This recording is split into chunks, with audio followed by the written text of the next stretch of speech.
चंद रोज़ कबल पिशावर जाने का इत्तफाक हुआ तो हमने वहाँ मुनासिब समझा कि गलियात में माहौलियाती मसाइल के हवाले से सेक्रेटरी जंगलात जो माहौलियात के भी सेक्रेटरी हैं उनसे मिला जाए। और फिर हम इस हवाले से सेक्रेटरी जंगलात के दफ्तर में चले गए। उनके पीए नईम खान ने इंतहाई प्यार का मोहब्बत का मुजाहरा किया और हमें सेक्रेटरी जंगलात से मुलाकात के लिए उनके दफ्तर उनके कमरे में भेज दिया।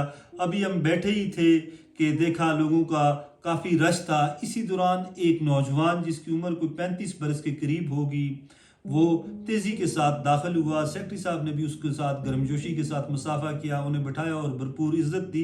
उस नौजवान के साथ कमो बेश 10 से 15 लोग थे और ये सारे आपस में पश्तो में गुफ्तगू कर रहे थे। हमें तो पश्तो नहीं आती, समझ नहीं आ रही थी, लेकिन लग ये रहा था कि ये इस नौजवान के साथ ये सारे लोग जो हैं वो किसी काम के लिए, किसी काम के हवाले से सेक्रेटरी जंगलात के पास आए हुए हैं। और फिर वो नौजवान बैठा और फर्दन फर्दन सेक्रेटरी जंगलात को उस अपने इलाके के लोगों के मसाइल बताने लगा और वो सेक्रेटरी जंगलात जो हैं तेज़ी के साथ उनके मसाइल सुनते और मामलात हल करने के अहकामात सादर फरमाते रहे। इसी दौरान महसूस यही हुआ कि ये नौजवान बहुत ज़्यादा मुतर्रिक है, बहुत ज़्यादा फ़ाल है, बहुत ज़्यादा तेज़ है और इसकी ख्वाहिश है, इसकी तमन्ना है, इसकी आरजू है कि उसके इलाके के लोग या उसके साथ आए हुए सारे लोगों के मसाइल फिलफौर हल हो जाएँ। इसी दौरान हमने भी गुफ्तगू छेड़ी और गलियात को दरपेश मसाइल के हवाले से सेक्रेटरी जंगलात को बताया, बिलखुसूस जो जंगलात के इश्यूज़ हैं, मौलियात के इश्यूज़ हैं। तो इसी दौरान वो नौजवान भी हमारे साथ गुफ्तगू में शामिल हो गया और फिर सेक्रेटरी जंगलात ने मुझे कहा कि ये नौजवान जो है ये भी आपके इलाके का है। मैंने कहा ये तो पश्तो बोल रहे हैं, शायद मैंने समझा कि हज़ारा से बाहर के हैं, लेकिन उन्होंने कहा नहीं ये हज़ारा के हैं। और फिर उस नौजवान ने अपने इलाके के लोगों के मसाइल सेक्रेटरी साहब को बताना शुरू किए और काफ़ी हद तक हमारे देखते देखते बहुत से लोगों के मसाइल हल हो गए। और जो लोग उनके साथ आए हुए थे परेशान हाल, चेहरों पर उनकी मायूसी थी, थके हुए, हारे हुए, जो जो उनके मसाइल हल होते जा रहे थे उसी तरह वो लोग जो हैं वो खुश हो रहे थे और खुशी उनके चेहरों पर नुमाया थी। और हमारे दिल में भी बड़ा तजस्सुस पैदा हुआ कि ये कौन नौजवान है जो इतना तेज़ी के साथ सेक्रेटरी जंगलात से लोगों के मसाइल हल करवा रहा है और बुझे हुए मायूस चेहरों पर खुशी बिखेर रहा है। उस नौजवान को देखकर दिली खुशी हो रही थी। इसी दौरान सेक्रेटरी जंगलात ने कहा कि आप इनको जानते हैं? मैंने कहा जी हम तो इनको नहीं जानते। उन्होंने कहा कि ये मानसेरा से, इनका तलक मानसेरा से है और ये MPA हैं PTI के इकराम गाजी।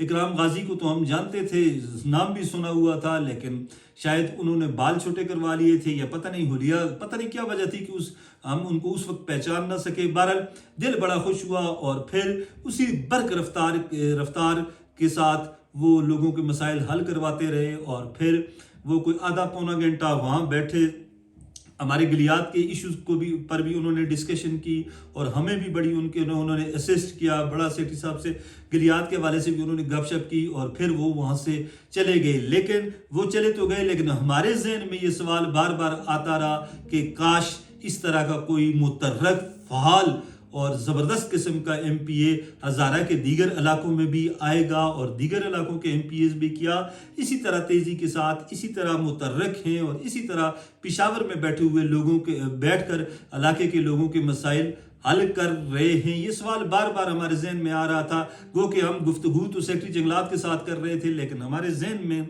वही इकराम गाजी, वही तेज़ी के साथ वो नौजवान जो है वो तेज़ी के साथ दरवाज़ा खोलता हुआ सेक्रेटरी जंगलात के कमरे में आता हुआ नज़र आ रहा था। हमारी गुफ्तगू तो मुख्तलिफ इश्यूज़ पर हो रही थी और हमारे साथ दीगर जो लोग थे वो भी सेक्रेटरी जंगलात से गपशप कर रहे थे, लेकिन मेरे जहन में कम अज़ कम वो नौजवान छाया हुआ था। और बार बार हम इस ख्याल आ रहा था कि कितने खुशकिस्मत लोग हैं, कितने ज़बरदस्त किस्म के लोग हैं, उगी के लोग हैं, या वो जो जिस हल्के से इकराम गाजी इलेक्शन जीता है या जीते हैं उस हल्के के लोग कितने खुशकिस्मत है कि इतना फ़ाल मुतर्रक नौजवान जो है वो उनकी नुमाइंदगी कर रहा है। और सबसे बड़ी बात ये नज़र आई है उस नौजवान में कि वो PTI का एक हकीकी फेस है।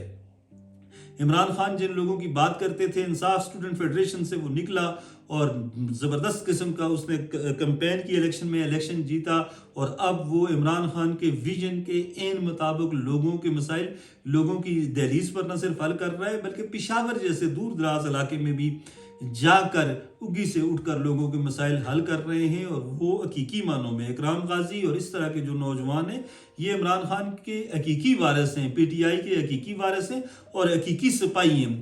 اگر اسی طرح دیگر جو ایم پی ایز ہیں یا ایم این ایز ہیں، وہ اگر لوگوں کے مسائل حل کریں تو عوام کی تقدیر بدلی جا سکتی ہے۔ بالخصوص جو ہمارا ڈسٹرکٹ ایبٹ آباد ہے، یہاں کے ایم پی ایز یا ایم این ایز کی جانب جب ہم دیکھتے ہیں تو زیادہ تر مایوسی ہی ہوتی ہے، کیونکہ لوگوں کے مسائل اس طرح حل نہیں ہوتے۔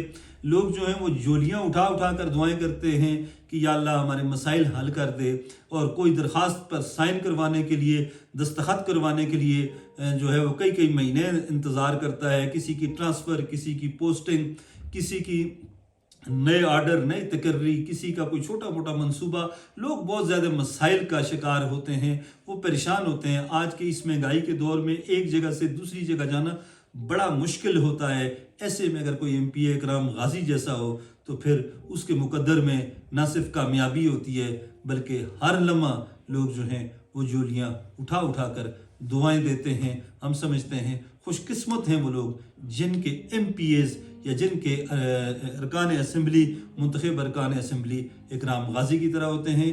خوش رہیں، آباد رہیں، اللہ حافظ۔